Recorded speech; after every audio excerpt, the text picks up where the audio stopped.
Hi, welcome to my video with an introduction to the Linux operating system. I want to introduce this system to you and make it so that anyone and everyone can understand how to use this. Let's begin the course. First, let's start off with who this video is for. If you're a Linux expert and you've been using Linux for a few years now in the real world, this is not for you. If you're new to Linux or you're just really interested in the operating system and finding out more, this video is definitely for you. This will only take a few minutes of your time and it'll be well worth it. Let's get started. First, the history of Linux. Linux was created by a man named Linus Torvalds. This happened in the March of 1994. The reason why he created this operating system, was because he was a university student at the time and he didn't have the money for the Windows operating system, which at the time was MS-DOS, or even the Unix operating system, which was very expensive at that time. A major deterrence in anyone starting with Linux is that it can be very complicated to install if you haven't had any kind of experience or knowledge on the subject. It is actually very easy, and in my opinion is really less complicated than installing a Windows. Continue on in the process of Linux installation. Let's turn now to our next slide. We'll see installing Linux. We have finally arrived at this step. So now what you're going to want to do is you're going to want to attach that disk that you burnt the ISO onto to your computer. Like I said earlier, there are different ways to do this. You can use the external USB hard drive. You can get the SATA to USB cable I mentioned, or you could even make the new partition and then install the ISO there, and then just dual boot for you. You can also use a virtual machine, which is what I've done. I've downloaded an ISO and I've spun up a new virtual machine. I've installed this there. It's up to you what you prefer and what makes it easiest for you.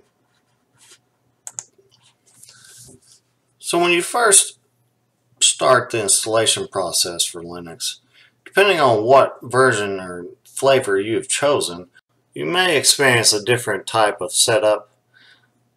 Let's just say we chose Ubuntu to run through. This is a very friendly user interface, very desktop. A lot like Windows, helps to kind of migrate people over to the Linux operating system. If you were to do this, it's going to run through a few basic setups. What language do you speak? What's your name? What's your time zone? Just kind of like setting up Windows. But then after that, it's going to turn into the shell, the command line, and it's going to start installing your packages. There it will request your username and your password and just some basic things while it just installs all the major packages and leaves you out of any kind of work.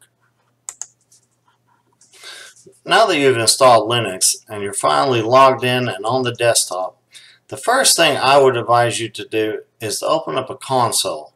And in here, I'll show you a few commands you can run, and this is going to update all the software that's already installed for your OS, as well as just make an inventory of what currently versions of software you have installed. Just put it together for you, and really helps out a lot. So let's begin.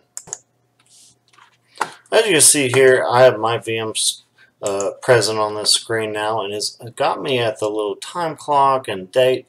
What I do is I just swipe up, and then I'm going to type in my password just like Windows. So my password, then I hit the unlock button, and here, this is the Linux Ubuntu desktop. It's not so harsh of an environment. It's a little different, but really it's not that much after you play with it. What I'm suggesting is, though, that you launch the terminal from the beginning, and you'll just click it there. It's conveniently right on your taskbar. And what you're going to run first is sudo apt-get update. Type in your sudo password, which is the same password I logged into the system with. It's going to go through there and fetch all the current software that's on there, check all the data, make sure there's nothing pending. And once finished, you'll be returned again to the command line. So what we'll do now, my second command that I always do initially, I'll do sudo apt-get upgrade. This will actually install any available updated packages It's going to alert you that it's taking up your disk space. Some Linux systems are on very, very low storage space, so they always want to make sure that you're okay with what the installation packages will consume. We'll let that run for a while, and then we'll pause the video and come right back. While that's updating packages, let's go ahead and talk a little bit about sudo. Sudo is a Linux command that helps the user perform an administrative action with higher privileges. It stands for super user do. Now, this is different from Windows in that you're not just having a local or domain administrator account that comes in and does everything and logs into the system. That last part touched on our next subject, which is Linux security. A lot of people are kind of afraid of the security in Linux OSs because it's open source. It's available online. People can download it, view it, read it, manipulate it, make their own OSs. So that does seem a little risky. But, you know, really with these free OSs, not a lot of people are using them. Certainly not in homes, smaller businesses. They don't really use these Linux OSs. What they do use, though, is the Windows OS. And since everyone's using Windows, that's where the money is. There's two sides to the open source. Some of it's good, some of it's bad. The good parts are that there are good guys out there. They're called white hat hackers. And they will try to make things better and more secure, more safe for people, constantly trying to penetrate networks by authorization, and also test code and just find the loopholes before the bad guys find them. This this is going to tackle a lot of your security issues, and it's just going to rapidly produce good results. However, you do have the bad guys, and they certainly outnumber all of the good guys. There are people all over this world that want to make some easy money or just spread their hate and their corruption. So having that kernel and that source code just online, that is a dangerous thing. So it's kind of like a race, only the good guys are far outnumbered by the bad guys.